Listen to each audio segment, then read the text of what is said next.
Welcome to a video on space colonization and asteroid mining, a second in a series of videos about the future. In these broadcasts, we will consider what the future of technology will look like in a variety of industries and in exacting detail, including computers, spaceflight, medicine, transportation, and even the possibility of time travel, one of my all-time favorite topics. This production is brought to you by the Mastercraft Law Firm, which is dedicated to the development of future technology and the intellectual property of our clients with over 8 offices to serve you across Texas. In addition to technology law, we're all about the future of business, the startup of new companies and acquisitions, and the litigation defense of all of those assets. To put my comments in perspective, I've been a lawyer for over 36 years with a focus on intellectual property, computer law, and litigation. I'm also a computer programmer and the founder of SpeakSoft, LLC, a software development company dedicated to creating the first AI which can pass the Turing test. In this video, we will discuss a new paradigm I've come up with for the construction of space colonies and commercial exploitation of minerals on distant asteroids like Vita, which is rumored to have a value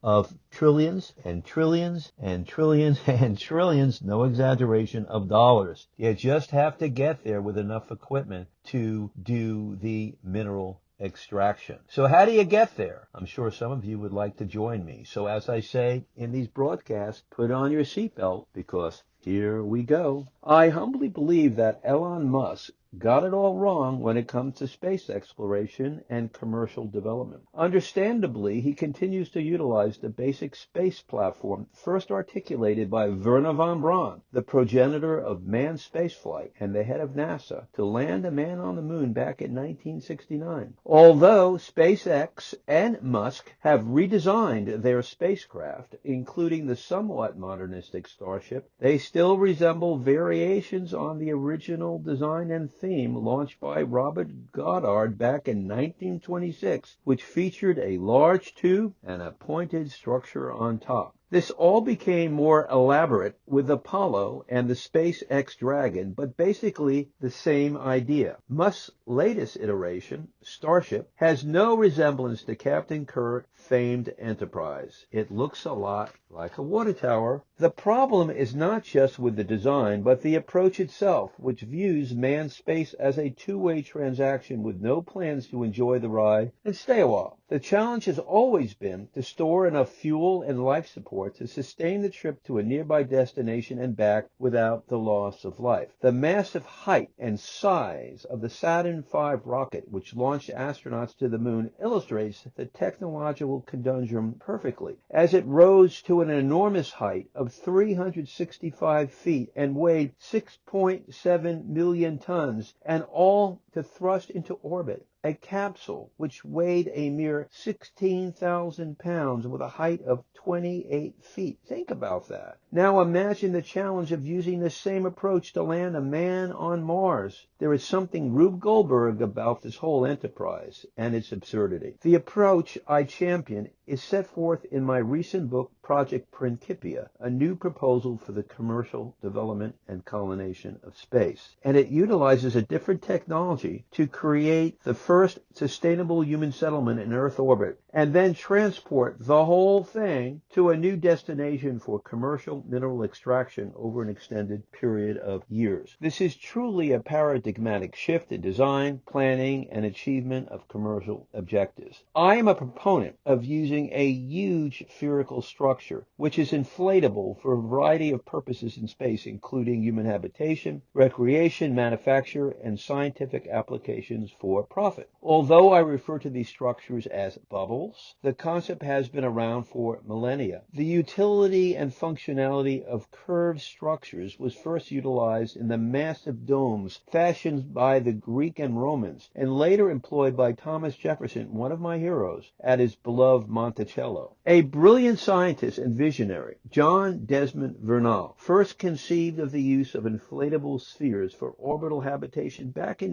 1929, before the dawn of spaceflight. What a visionary he was. His Bernal spheres were massive in size and designed to accommodate cities in space. This idea floated around until the mid-70s when Dr. Gerard K. O'Neill of Stanford University proposed his own concept, what he called the Island One settlements, based on the early work of Bernal and intended for a population in excess of 10,000 people. NASA seriously entertained this technology by originating the Transhab program in the 1990s, which was remarkably close to fruition when the government pulled the plug. My working assumption is that the existing technology in play at the time was based on aluminum fabricated structures, and the invested corporations like Boeing were not about to change their research and development and establish business models, so they pulled the plug. Bigelow Aerospace produced a workable inflatable module in 2016 called the B-330 after it received a NASA contract. Unfortunately, and perhaps predictably, based on my above supposition, the venture failed in 2020 due to the outbreak of COVID and loss of financing. I would recommend that the latest iteration of inflatable technology be acquired and developed to create the massive bubble structures proposed for Project Principia in my own work. My concept would employ these bubbles to allow for the formation of a human settlement of approximately 1,000 people to provide the personnel necessary to operate the first interplanetary mining operation. These bubbles would be initially launched into Earth orbit, utilizing existing technology as the rudiments of the first settlements are established, including bubbles for habitation, agricultural production, recreation, and the manufacture of more and new bubbles in space itself. The last phase would be to create the structures to accommodate the equipment to be utilized to effectuate the mining operations either on the moon or the asteroid Davida. The settlement would remain in Earth orbit until it became self-sufficient and then transported to a permanent location either in orbit around the moon or other celestial object with great commercial potential. In the case of a location such as Davida at great distance, I would advocate that the settlement be first propelled to a Lagrange point of approximately 1 million miles from Earth to demonstrate self-sufficiency before the transfer of the entire settlement to a distant location. Once transported, the settlement would be self-perpetuating with its own life support and culture and able to sustain commercial operations for decades. From this base, mining operations would be first initiated with transportation of the precious minerals back to Earth. And so, ladies and gentlemen, this concludes our second video about the future,